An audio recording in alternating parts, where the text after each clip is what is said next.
Well, it's a crank mounted freshwater or raw water cooling pump rebuild time. These guys are off my Bayliner. It's a 1979 2850 Bounty, kind of an ancient boat or liker, and it's all I can afford and all that stuff. Anyway, I could buy each of these probably for 200 bucks online, but I'm thinking like 400 bucks worth of pumps for my old boat. Man, that's kind of a bitter pill to swallow. I'd rather put it in something else. So I'm going to try and rebuild these. These are both early Johnson pumps. Well, early, they're old, they're original. Pretty hard to see right there, but once I clean them up, you'll see that they are called F5 B-9s. They're both F5 B-9s. And I believe that's a high volume pump. There's a lower volume pump and a higher volume pump. And so anyway, the first step will be pulling these covers and getting the impellers out. And then I had a hard time finding any information on these, but there's some bearings you have to press off and you have to press out the shaft. So let's see how we go.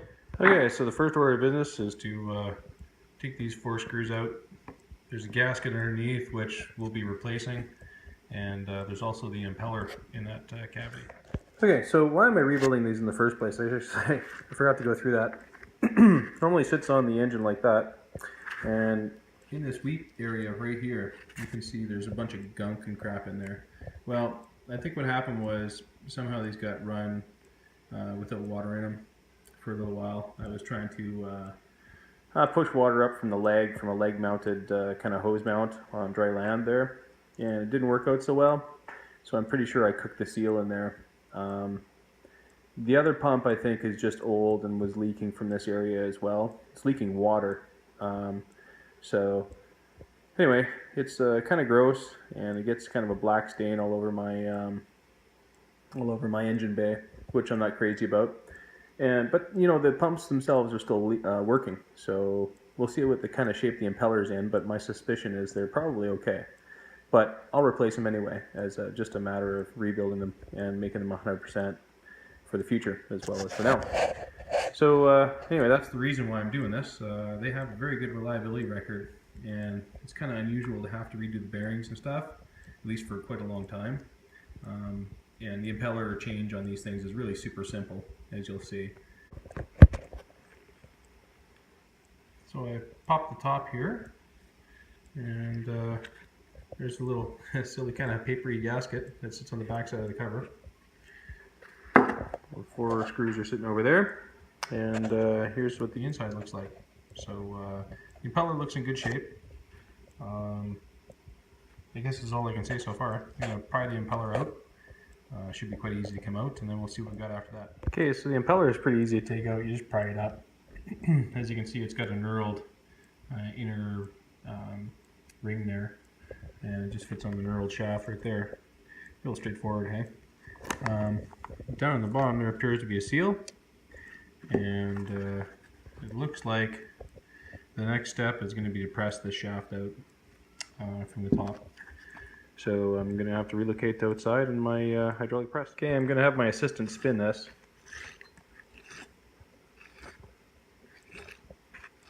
Hope you can hear that. That's with the impeller out, and it's making a grinding sound, and it was really hard to move. So yeah, these bearings are due for replacement, I would say. Okay, so here's my press again. I got the ball jack hooked up. Presses down on this cross member here. And I just use this, I don't know, it's an old ball hitch kind of thing. Just turns out it's a nice size. And then this is the stationary bar here, and I've made sure the pump is stationary with a couple of big pieces of steel just hooked into the weep hole notch there on both sides. And we'll give her a press, see what happens. Well, that did it all right. This guy came with a bang, you know. Anyway, it was stuck in there pretty good. There's the bearing, and I think there's a little seal or something on the outside. On the inside, there's oh geez, I don't even know what that is. Looks like another seal or something. I have to take that off, and here's what the cup looks like. Pretty grungy in there, but I think it'll clean up okay. And yeah, it's a sealer. Actually, it's just the body there, and down the bottom there's a seal. You see it on the inside a little better. That's just a rubber seal that presses in. So next thing is to get the parts for this guy. Thing a little closer. You can see that right here.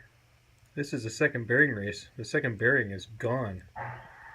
Right here. So, you know, if I look inside here, there's kind of a notch in there. I thought it was a notch. See those? That's not a notch. It's a pair of ball bearings. And the thing sitting in the outside there is the outer race of the bearing. So I'm going to have to figure out how to get that sucker out of there. But yeah, probably time it needed a little servicing. No doubt. So the first one came off with an awful bang. This is kind of how it's supposed to go.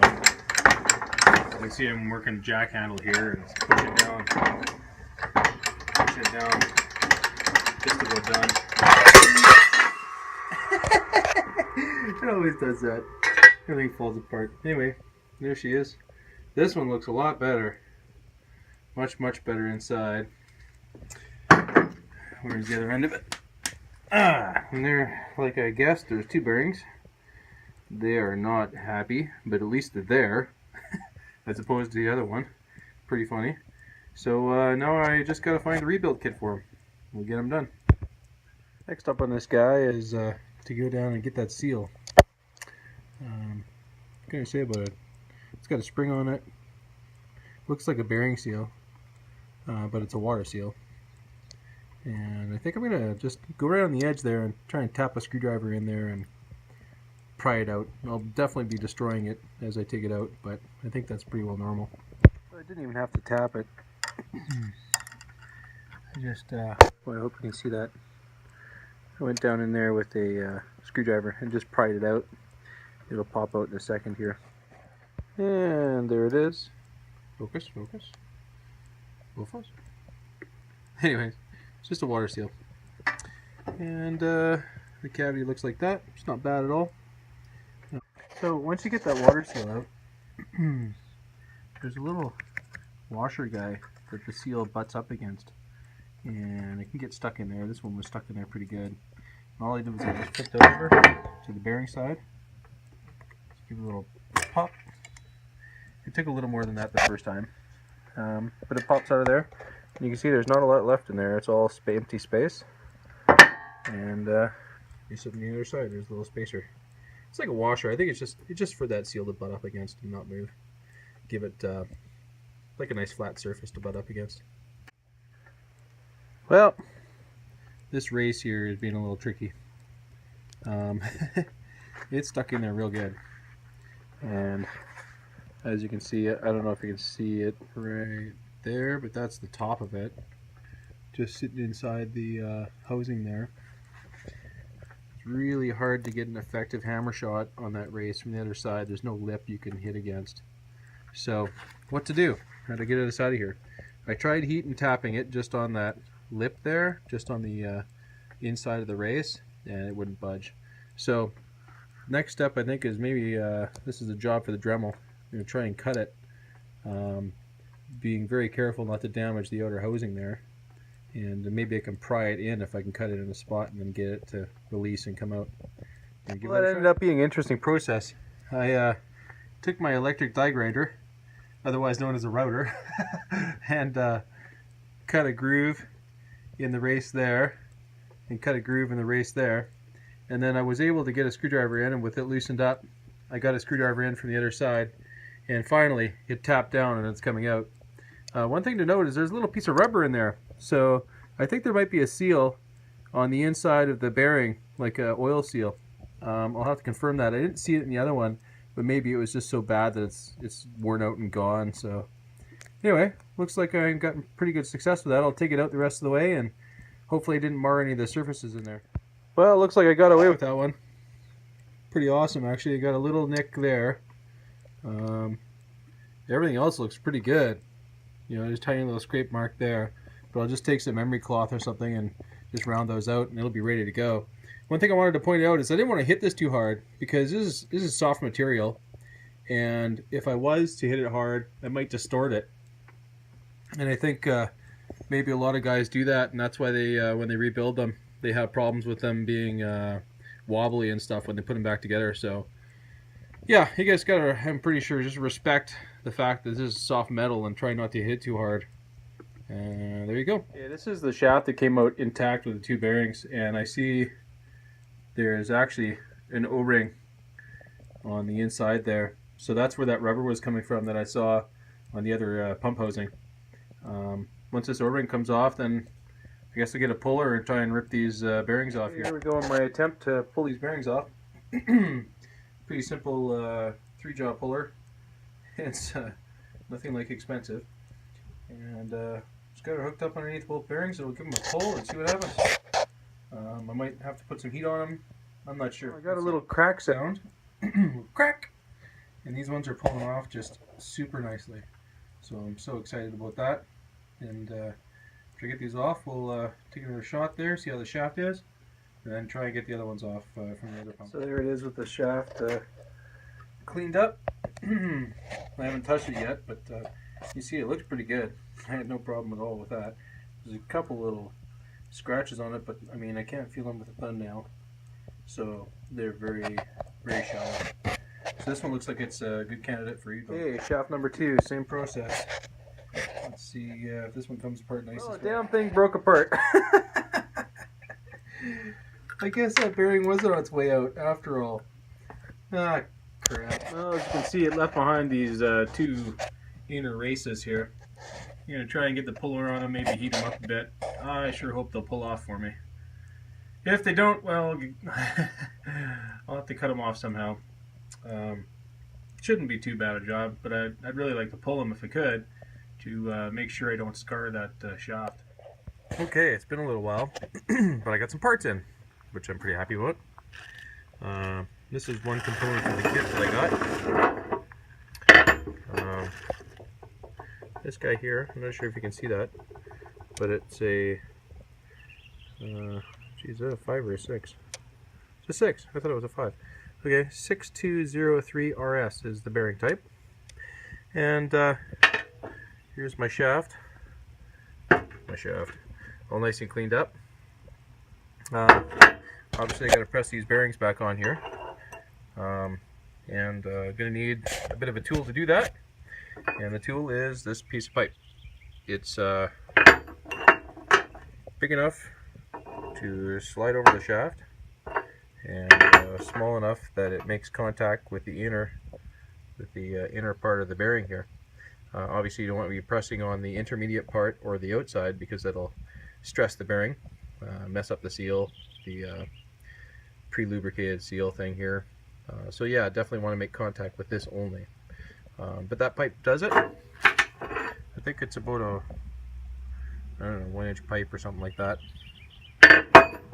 And so I'll just cut it off square on both ends, and then I'll have a tool to press the bearings on with.